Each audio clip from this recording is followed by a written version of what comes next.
Teacher Standard 4D, reflect systematically on the effectiveness of lessons and approaches to teaching.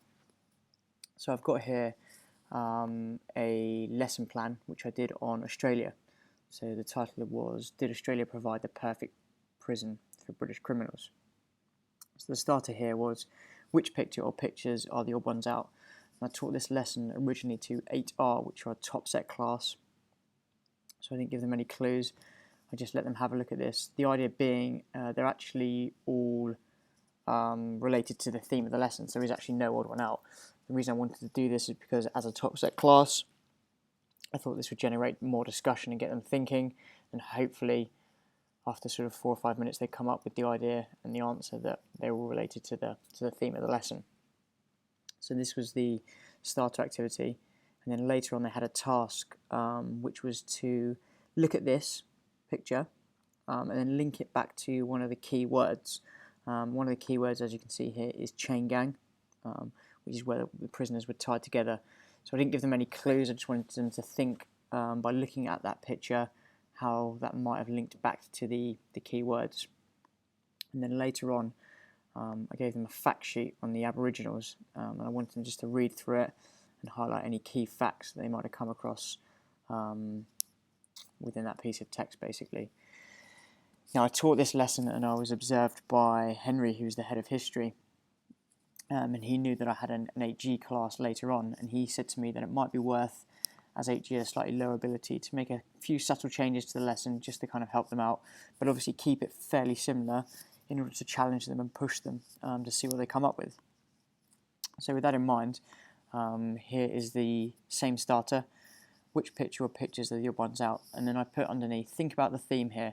So they knew that the lesson was in Australia, so I was hoping that they would look at this and then get the idea that all of these pictures are related to Australia, just giving them with a quick hint just to help them out. And actually, based on the feedback I got from them, a couple of them picked out certain pictures because they didn't know what they were, but many of them came up with the idea that actually they're all linked to Australia, which is fantastic.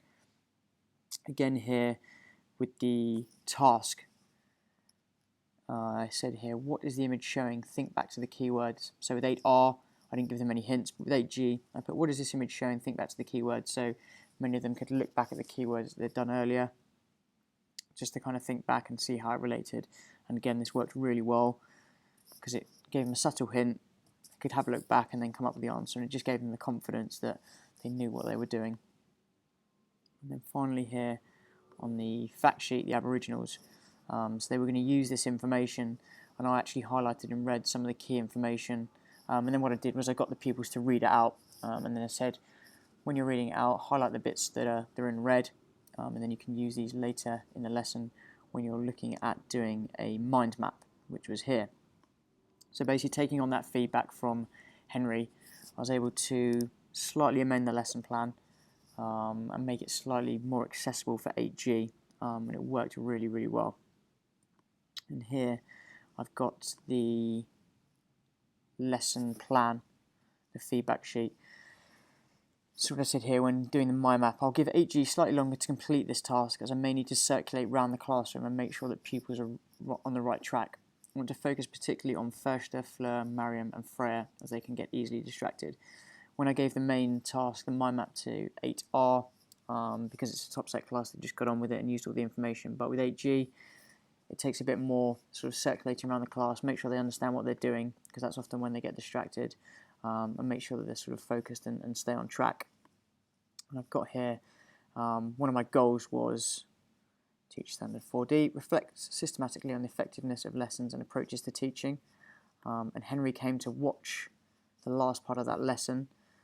He signed it here to say that I listened to the feedback he gave, amended the lesson plan slightly to really sort of help 8G out and make sure that they sort of knew what they were doing.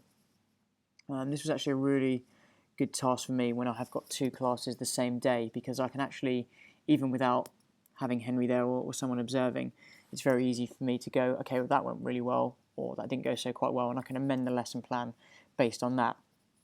But Henry had some really good advice for me, which actually made the lesson flow much smoother. It gives the pupils in that class a bit more confidence to know that they have grasped the idea, they can answer the questions, and then it makes them sort of more enthusiastic to go into the final task where they're making a mind map and bringing all of that information together.